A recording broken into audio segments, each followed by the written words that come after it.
Hi, and welcome back to the online summit series, Yoga Beyond Exercise. My name is Julie Upton, and I'm your host.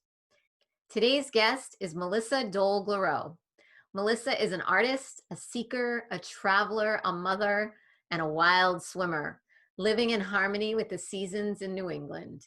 I hope you enjoy this conversation as much as I did. Welcome to the summit, Melissa. Thank you so much for joining us today. Hi, Julie. Thanks for having me. So everybody, Melissa is one of my mermaid sisters who I winter swim with in the North Atlantic. And she is a dynamic woman, artist, mother, and just incredible person. So I thought, Melissa, that we could talk today about what art means to you, because I remember that conversation we had back when we first met, and you were telling me why you moved your family to Massachusetts. You had this dream of being a flower farmer, and then how that kind of morphed and changed into what you're doing now. Yeah, I was thinking about that earlier preparing for this call because we moved back from San Francisco about 9 years ago now. And at the time when we left, we had two young boys, 5 and 1.5, and I was craving more space for them. And I also wanted to be closer to family. And I also had this big idea that I wanted to grow flowers, have a flower farm. So we moved here and we got this cute little farm 4 miles from the ocean. It's great. And I decided to grow flowers. And, you know, it went really well the first season. It was, I had no farming background. I hadn't really grown much except for maybe some kale and cherry tomatoes, but I grew flowers that year and people wanted them. When I first got to Cape Ann, there were no other flower farmers. People weren't into farm flowers generally. I kind of had to create my market, but it grew pretty quickly over the years. I feel like I brought the local farm movement to Massachusetts, or at least to Eastern Massachusetts. And now people really want that farm grown local look. But over the course of doing it, it's not just growing flowers and making bouquets, which making the bouquets was always the most fun for me because you're playing with the colors, the textures, and everyone you make, you just admire it and you're like, oh, this is the most beautiful combination you've ever made. But there's also running a business. But what I found is, for me, after 9 years of doing it, that the colors were my favorite part of it. Like, because I love saturated colors, and just I feel like it's hard to make an ugly bouquet when you grow all your own flowers. Like, all the combinations of nature just look so beautiful. And while I've sort of ramped down growing flowers for weddings and local bouquets, I am continuing to grow flowers to make ephemeral art. So that's been really cool. And as you know, we did a project this last September. Wait, was that just 2 months ago? Oh my gosh. Oh my God, it feels like a year ago. Wow. Yeah, we did this great, huge marigold piece. So, and the marigolds looked so beautiful and saturated in orange against the gray sand. And our little movie's going to be so awesome when it comes out. But the farming, I was creative and an art maker before farming. And then farming sort of took over. And then farming sort of propelled me back into art making with more information about what I like, about what I am interested in doing. So it was kind of a long, roundabout way of learning more about myself as an artist. Wow. That's incredible. You became a farmer to learn about yourself as an artist. Seems like it. Did your kids like the farm, or do they like the farm? Do they like to grow stuff? I would say my kids weren't wild about the farm. I mean, they would like to, come hang out with me while I was making bouquets, but they weren't out there helping so much. No, Okay. no, not so much. That's funny. Oh Um, my gosh. yeah. So what do you, this summit, we talk a lot about the new paradigm. Mhm. And so what role do you think that art is going to play in the creation of like the new earth, new paradigm movement? Well, I just feel like creativity has been growing and exploding for quite some time now. But I think it's for me. I have to create, like I have to make art. Or I get this feeling inside like I'm going to explode.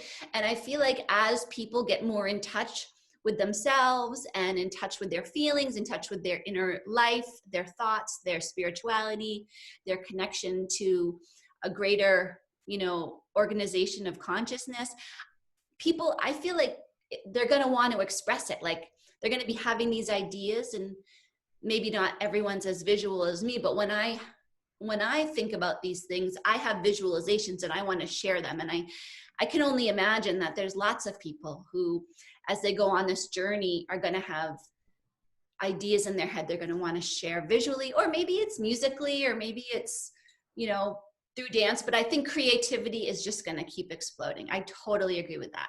I can't imagine it go any other way.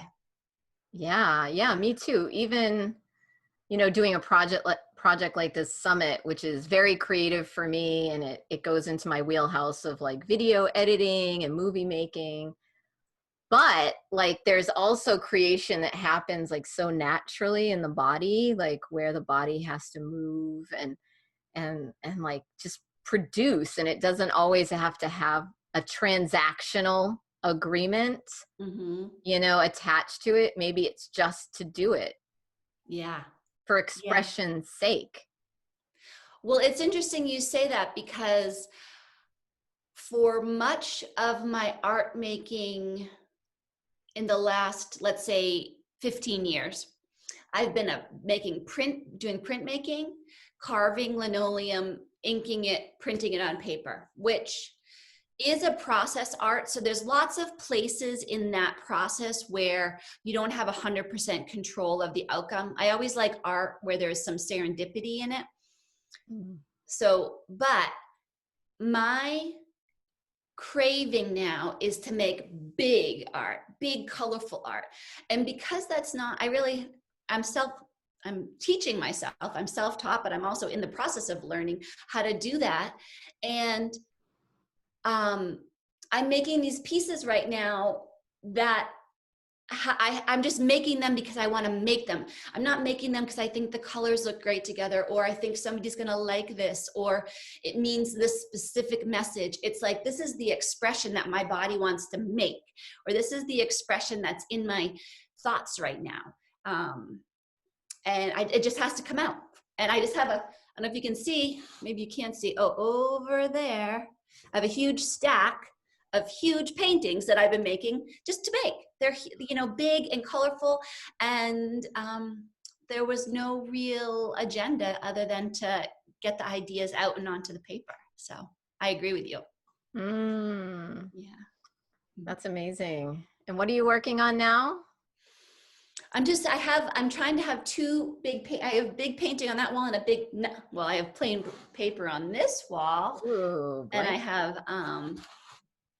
a painting started on that wall. But so I just have two things going so I can have different ideas. And I don't know, it's just fun to sort of follow, to see where, because it changes quickly. Like I got into, when I first started doing these big paintings, I just couldn't do them fast enough, and I couldn't get the ideas out fast enough. And now I'm sort of refining my ideas a little bit. And I just finished reading a book a few weeks ago that was really influential for me. It was called The Ninth Street Artists, which it's a huge, thick book, but it was a page turner. And it's about the women in New York City who were the first abstract expressionists. And it was in the 50s. So these women were not only breaking molds as far as could a woman or a man be a great artist, but they were creating art that really had never been seen before. And it was, I think it was 5 different women, Helen Frankenthaler, Joan Mitchell, Lee Krasner, some others. And it just reading about, they just lived to paint. They just lived to paint. And it really was inspiring me to get bigger and bolder and more expressive. So it's really fun. Oh, it's inspirational because you're doing it. You know, I think a lot of people have that spark in them, but we're kind of taught that, well, that's what you do, as a hobby or like when you have time, but like life is so busy. But I think it's such a huge part, like you were saying before, of like that spiritual expression, that kind of that deep humanness that comes through us. And it can be expressed in so many ways. But when we suppress that, I think it can be detrimental to the spirit. Yeah. And I think one of the coolest things, maybe it comes with age, but to stop playing small and stop trying to make it so that somebody else will like it. Like once you can break through all that, then art making gets really fun. Because when you're trying to make a horse look like a horse, or, I don't know. I feel like the only way to get there though is to just do it. It just doesn't come naturally. You don't just, I mean, maybe for some people it does, but it's been really fun for me. And I feel like the Marigold project that we worked on together is so fun for me. So many elements of that were so fun because I get to be with you guys, which is one of my favorite things in the whole world, to collaborate with you guys, to do that. And then to have the adventure of it. I'll give a little sneak peek to the video, which is, we go out to a sandbar in the pitch black morning and hope to create this beautiful piece of art as the sun is rising. And there's all sorts of elements to it. There's communing with nature, contrast of colors, creativity, the fleeting nature of things. There were so many fun parts of it for me. Like, I just love that you can't control it and you gotta make it work. And that's how art is. Even art on paper, you gotta make it work. You're always gonna make a mistake. And it's like, how do I incorporate this mistake? And with that project that we did, the tide was coming in and we had to accommodate that. So I just think it's sort of like creative, fun problem solving with awesome colors, whether it's, nature art or paint art. I don't know. That's fairly fun for me. I love that. That's true. There were so many moving parts to that project. There was the boat. There was the tide. There was the sun coming up and the tide coming in and the technology of actually filming it. Because I had several cameras. I was the camera person. And yet on one of the cameras, I forgot to hit record after it stopped recording after 20 minutes. So then I'm at Melissa's house after the experience looking at all the footage. And I realized what had happened. But luckily, I had that second camera on it. Yeah. Matt got it and it was fine. Oh my gosh. So there was for me, a lot of like letting go and ego work, like, oh, like how could I have done that? I had only one job here and that was to film this thing, and I messed it up, but I didn't mess it up and everything worked out because I did prepare, because you have to prepare even. And then like my feet were cold because I didn't have my shoes out of the boat. I know, it was cold. That was the coldest I had been after all the winter swimming. Yeah. So I realized that walking in bare feet on cold ground, it sucks. I mean, I knew this, but Yeah. it sucked all the heat out of my body, and it was fine because I was having so much fun. Like it still Yeah. didn't bother me anyway. And it was just fun to be with you guys and just to, and you were so like in the moment, like you guys were creating. There was a third person there, Ivana. And Yeah. like there was so much creation. You had an idea, but then like you created in the moment.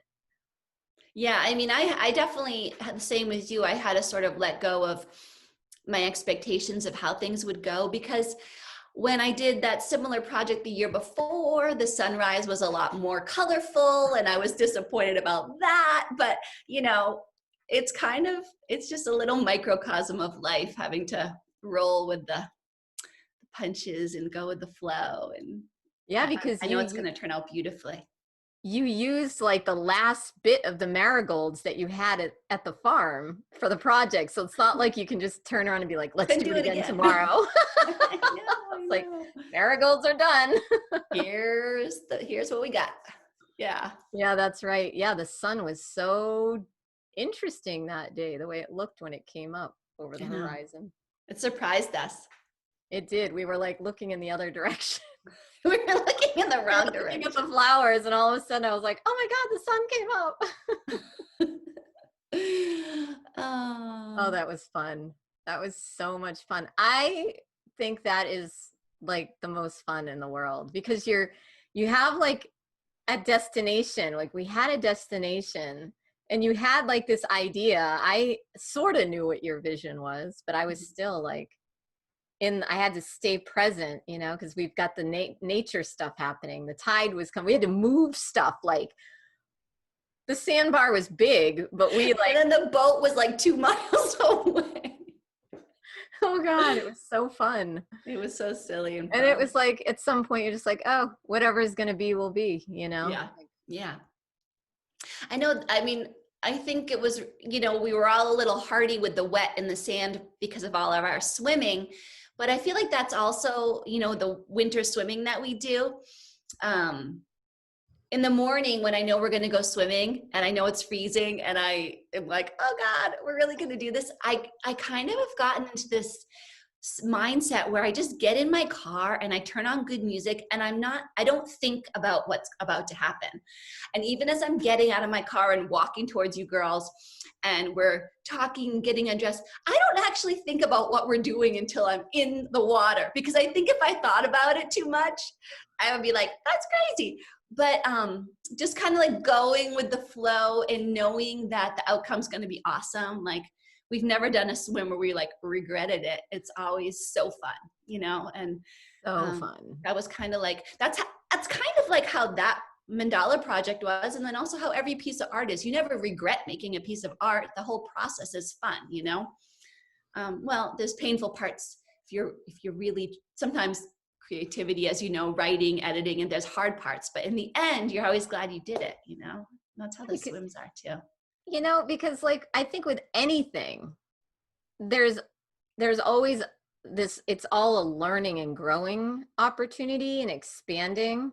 Kind of Mm-hmm. the theme that's come up in the last, I don't know, 24 to 48 hours is this choice point, like I've chosen this thing and I'm not just going to take the easy way out, like quit. Like that would be the super easy way out, right? Yeah. Or the just there's so many things, I'm sure anybody that's listening will understand, like there's so many ways that you can get out of doing something, but it's like that's where all the growth happens when you get Yeah. pushed, but you have this passion for something. I have this passion for the summit, but like it has pushed me so hard. And Yeah. I didn't ever think, oh, I'm now making the connection. It's the same thing with the water. Like if I had thought about how hard it was, then it would have taken energy that I didn't want to be utilized in some other way. Yeah. Like I'm the same way. Like if I start thinking about going in the cold water, then I won't do it. So I No. learn not to think about it, because Yeah. that's the hard part. The hard Yeah. part is when I put my attention on the thing that seems the hardest. Yep. Like, and in this case, that is the hard part, is the anticipation up to getting in the water. Yeah, I mean, because people, in my experience, people have come and they'll go up to their knees, and then they'll be like, no, I can't do it. And I'm sort of like, you're a quarter of the way there, just a couple more feet, you're in. And they stop, and I'm like, just Well, dunk. everybody on this call needs to know that Melissa is the first person who came in with us and who just went straight in and stayed in the whole time. You get the most health benefits for being in the cold water for at least 5 minutes. And, and people go in for like 30 seconds to start, and then they work their way up to a minute, and then 2 minutes, and from there. But Melissa just went straight in. It was like you that's why It's you in can come out with blood. us all the time, because you just took to it like a fish takes to water. And it's because your mind is so strong, and maybe it's because you have this adventurous spirit. Like, That could be it. Well, that for me, all these things are adventures. Like, I actually think of not everything, but if I have to if I have to frame something in my head, my favorite ways to frame things are adventures or cultural research. Those are my two favorite ways. Like, when I have to hang out with people who I think are different than me, or I think, oh, maybe I don't like how they are, I like to hang out with them. And this is an adventure, getting to know this different type of person. So for me, that's my two favorite framings. yeah, that's why we're friends. That's like me too. Mm-hmm. I like to look at it all as an adventure. It's something new. Yeah. It's something new that I didn't know before. And because ultimately we're always just seeing parts of ourselves, Mm-hmm. right? Through these other people, these experiences, and they're here for us. They're not Yeah. against us. Yeah. Yeah. Yeah. That's interesting to think about these days, but It is. Like, this is all for me. Yay. What an adventure. yeah. Well, Yeah. that's interesting because we talked a little bit about how my younger kid, I didn't want him sitting on Zooms all during the social distancing schooling. So we decided to create a little school for him. We have an old barn on our property. It's built in the 1600s, and we fortunately just restored it. Unfortunately, we didn't heat it or insulate it, but we've overcome those problems. And my son and 5 of his friends are going to school in the barn. And we sort of hand chose people that we thought that would make a good mix for the barn school. And everybody is a good mix. It's a great mix. But I thought they were all people I thought I knew, but being in this sort of intimate community with them, I've learned even more about them. And I'm just like, interesting. You just constantly, learning more about people that I thought I sort of knew. But that's just another thing that's been going on here, and it's been pretty fun. Oh, Yeah. yeah. There's the adventure, right? Mm-hmm. Wow. We Yeah. do that all the time with each other. We get, I've said this on the summit, we get these little bits and pieces of information and we make these assumptions. Yeah. And then we have this idea of an outcome, and that's the adventure, is the journey, right? It's the journey, not the destination. Yeah. Like, we make these different choices, and then they have these moments within them.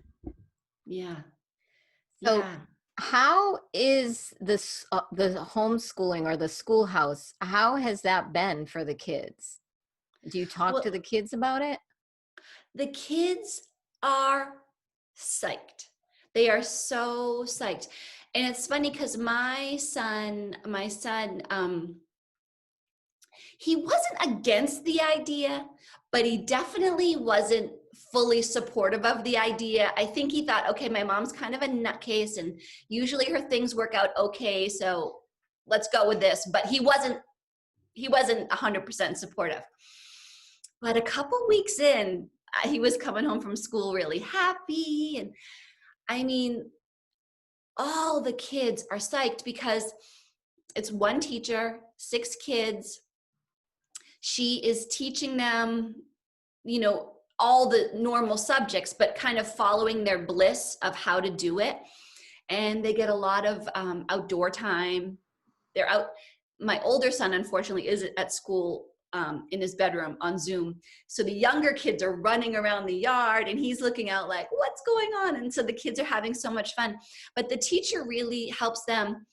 They focus and then they go have fun. And then they focus and they have fun. And we just got the first round of report cards and, you know, the parents were talking and we're all really, you know, really pleased with how engaged the kids are in learning. It kind of, I haven't really been thinking about this. We started it in September and August and September, I was thinking more about this. But now talking to you today, it's coming up again for me. I almost feel like, why would we do school any other way?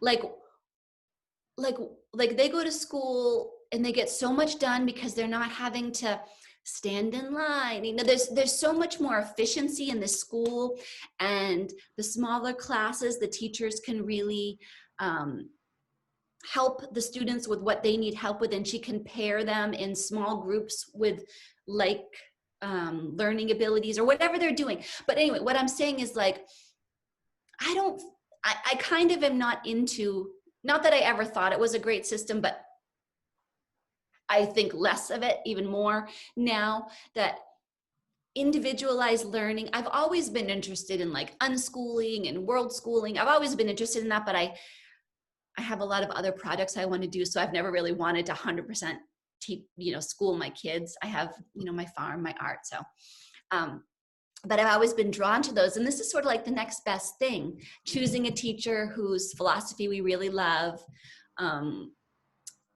creating a way that they can be in nature. These guys, usually on Fridays, they go on a big nature field trip.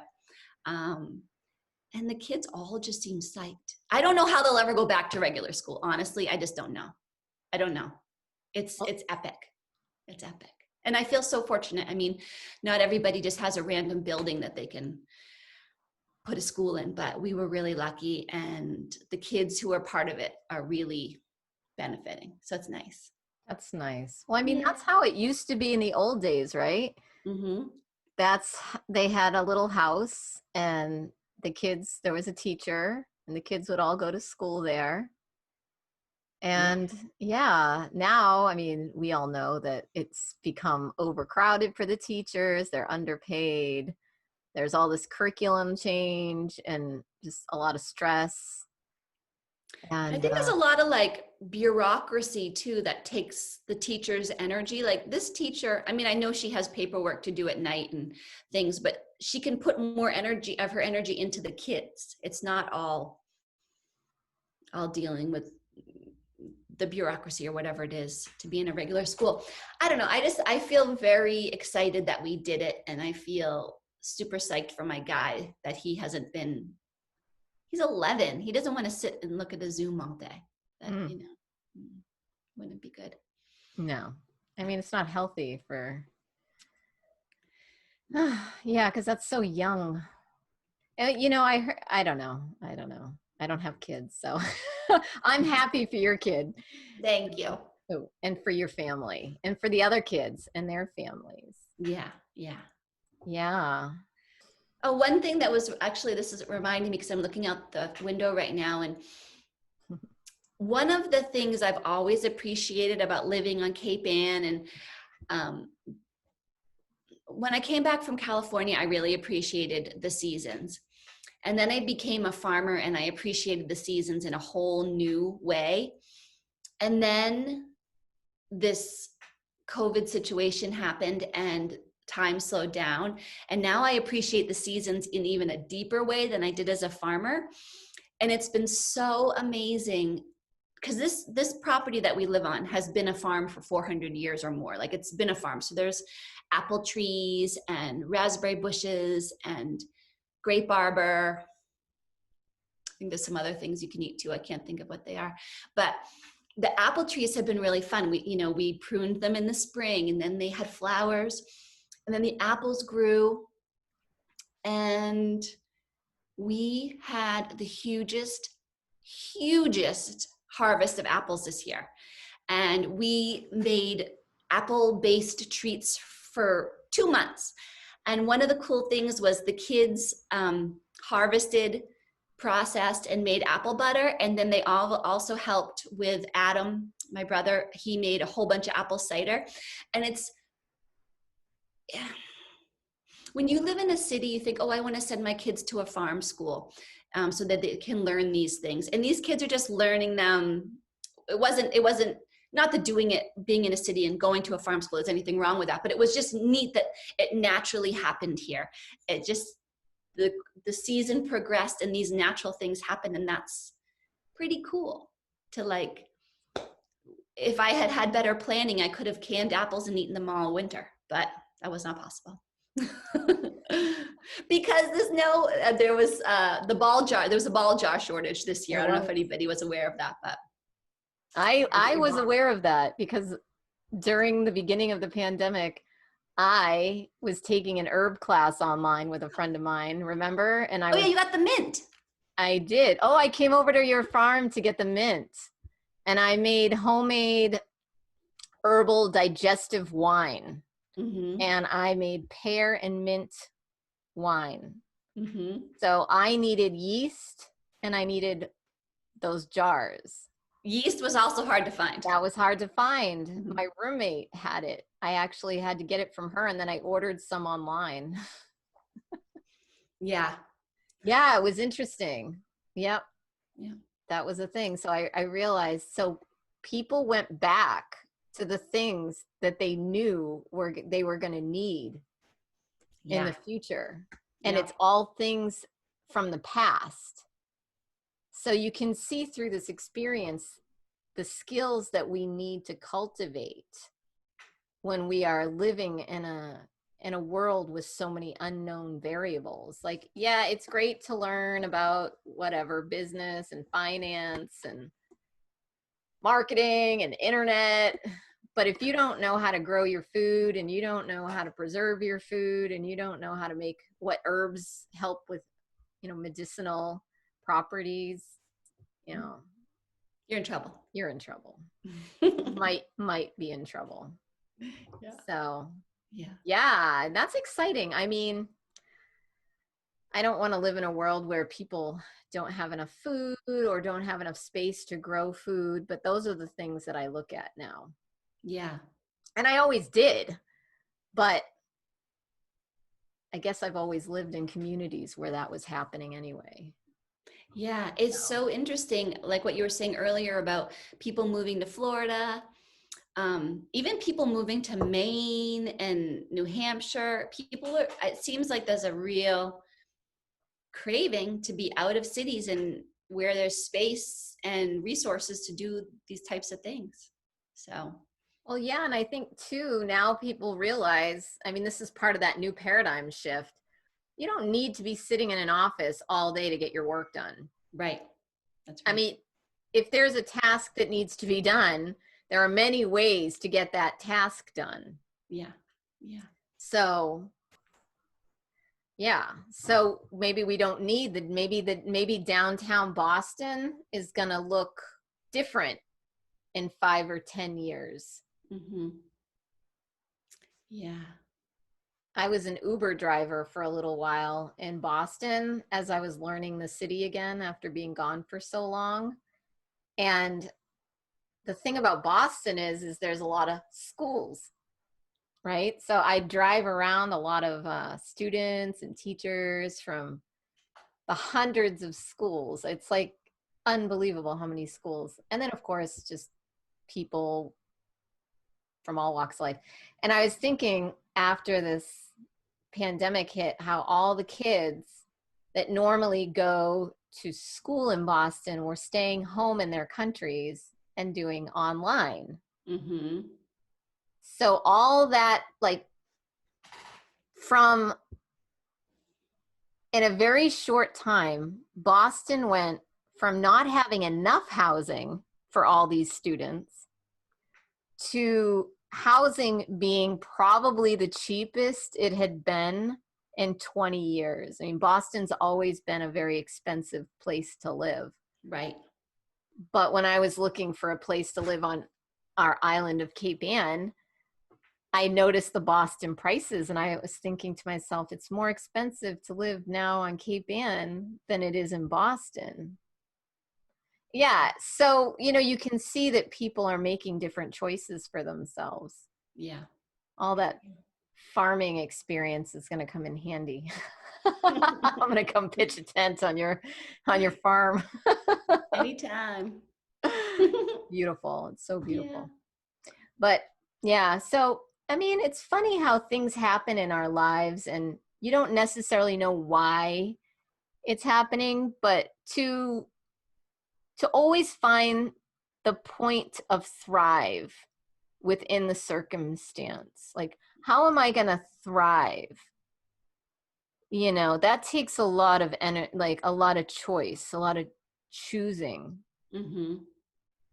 And like, I Yeah. think we're making these choices we have access to these choices all the time, whether we're forced to or not. And I think that's a big part of life. Yeah.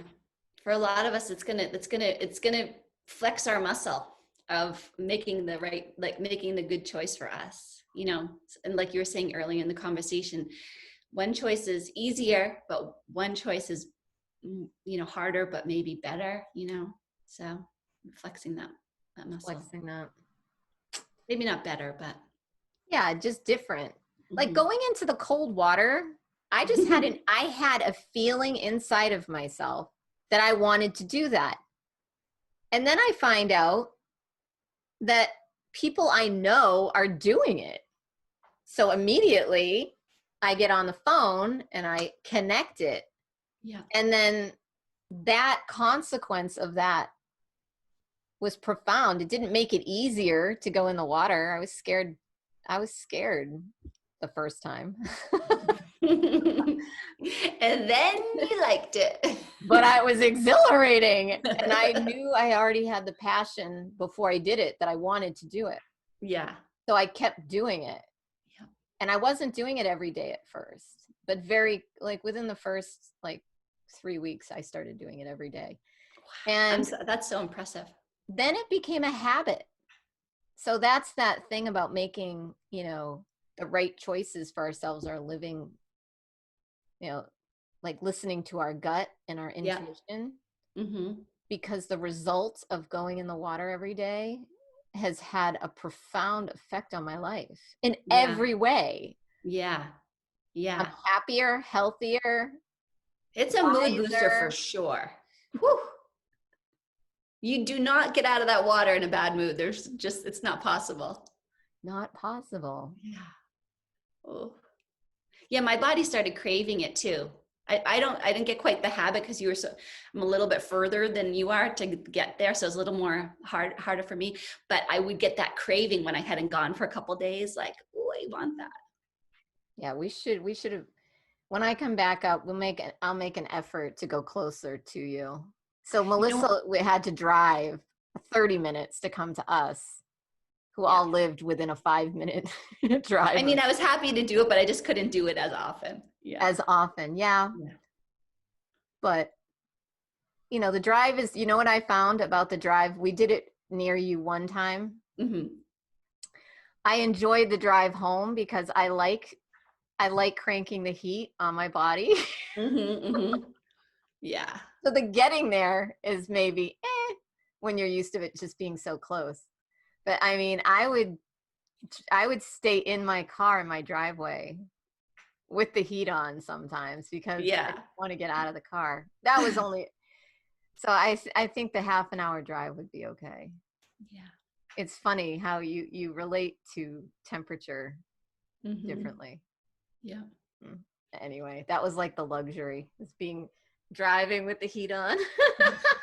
Seat As your body. warmers. People are like, I'll never do that. It's so fun. You get used to it. Try it. You like it. Try it. My body was also very fit. I didn't realize how fit I had gotten by just going in the water. Your Yeah. body automatically is burning calories as it's warming itself up. Mm-hmm. And now that I'm in Florida where it's warm, You don't feel that? oh no, I have to work out twice Wow. as hard at least. Before, all I had to do was go in the water for 5 minutes.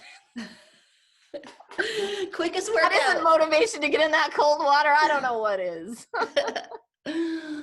Yeah, because your body burns the calories. I didn't know that until I got here, and it all caught up with me, and it was like, oh, I have to take advantage of the gym. That's interesting. Mm. Thank you so much for joining us on the summit. It's been so fun talking about art and homeschooling and life. I know. I always love talking to you. It's always a joy. Yeah. Same here.